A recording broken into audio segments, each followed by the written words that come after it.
Good morning all friend. जो हम आज स्टार्ट करने वाले हैं वो करने वाले हैं थर्ड जो गवर्नमेंट स्कीम्स हैं उसके बारे में पढ़ेंगे, FPOS। इससे पहले जो हमने स्कीम कवर की है वो मैं आपको थोड़ा हिंट दे देता हूँ। इससे पहले हमने स्कीम जो कवर की है हमने प्रधानमंत्री किसान सम्मान निधि तक कवर किया है। आज हम करेंगे FPOS। ये क्या है?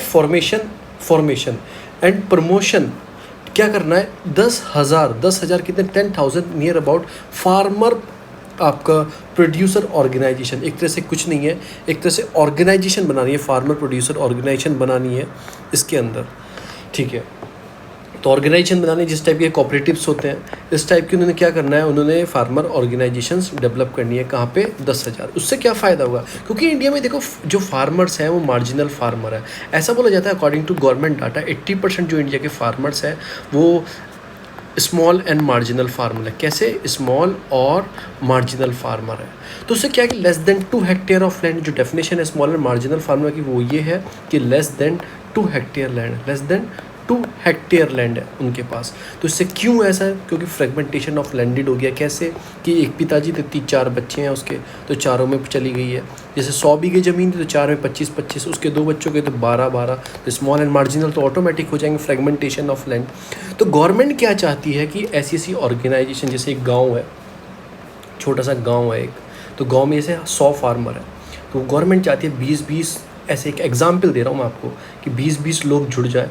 तो उससे क्या होगा, जो उनकी ज़मीनें एक साथ हो जाएंगी, एक साथ वो चीज़ें लगाएं, तो एक कंसोलिडेट हो जाएगा चीज़ का। तो उससे क्या होगा, उससे लाभ ये होगा कि कोई भी चीज़ वो इम्प्लीमेंट करना चाहते हैं उनको ईजी इम्प्लीमेंटेशन मिलेगा, वो व्हीकल्स यूज़ कर पाएंगे और प्रोडक्शन जो कॉस्ट है वो कम हो जाएगी। तो इसलिए डेवलप करना चाहती है फार्मर प्रोड्यूसर ऑर्गेनाइजेशन। अब इसके अंदर ऑब्जेक्टिव क्या है कि 10,000 बनानी है आने वाले 5 साल में, यानी कि 2019-20 से 2023-24 तक इंश्योर करना है, उनको बढ़ाना है, सपोर्ट करना है ईच स्मॉल जो कंटिन्यू फॉर 5 ईयर्स। ठीक है ना, इंस्पेक्शन करना है जो इसके अंदर बता रखा है। ओके, ये तो इसके ऑब्जेक्टिव हैं जो डेवलप करना है। अब इंटेंडेड बेनिफिशियरी क्या है कि जो स्मॉल फार्मर, जो मैं आपको बता ही चुका हूँ, उनको बेनिफिट मिलेगा। कुछ लैंडलेस फार्मर है उनको भी ज़मीन मिलेगी, जब एक साथ काम करेंगे उनको भी बुलाएंगे वो काम करने के लिए, तो उनको भी मिलेगा। और ये सेंट्रल सेक्टर स्कीम है, स्पॉन्सर्ड नहीं है।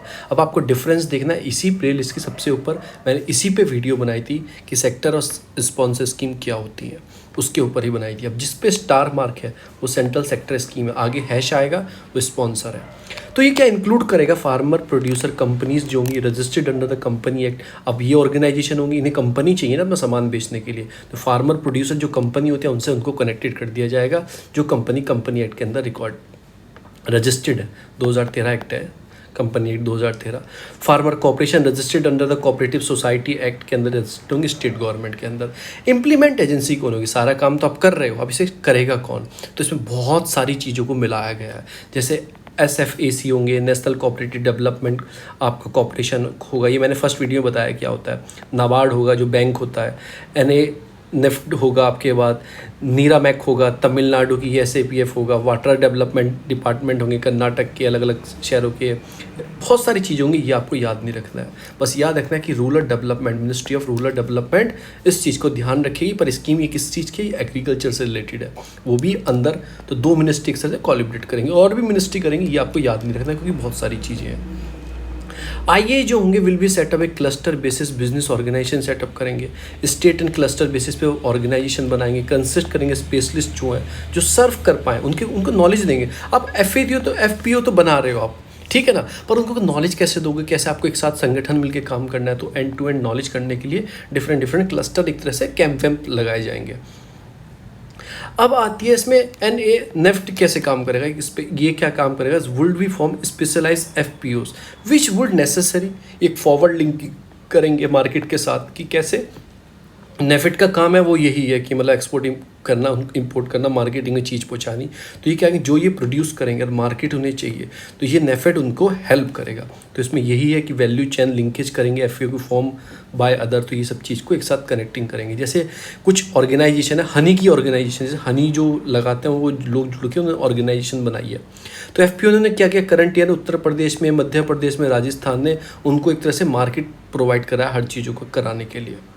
अब इसमें और भी चीज़ें, FPO will be provide financial assistance मिलेगा अप टू 18 लाख तक का एक एफपीओ को मिल सकता है 3 साल के लिए, क्योंकि पैसा भी चाहिए लोगों को, तो एक साथ मिलकर आप पैसा दोगे तो अच्छे काम में यूज़ करेंगे।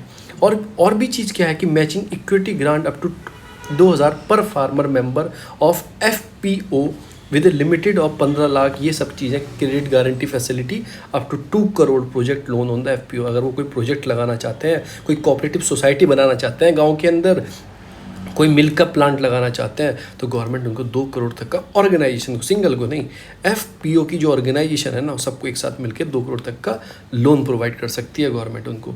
क्रेडिट गारंटी फंड उनको दिया जाएगा। वो कौन देखेगा उसको? एनसीडीसी देखेगी, ये मिनिस्ट्री ऑफ एग्रीकल्चर के अंदर आती है, और नाबार्ड देखेगा उसे। नाबार्ड जो बैंक होता है वो लोन देने के लिए, रीजनल रूरल बैंक को यही देखता है। उसके बाद एफर्ट लगाए जाएंगे, तो मेड किया जाएगा, प्रमोट किया जाएगा एटलीस्ट 50% ऑफ द टारगेट जो रखा है इंस्पिरेशनल डिस्ट्रिक्ट में हो।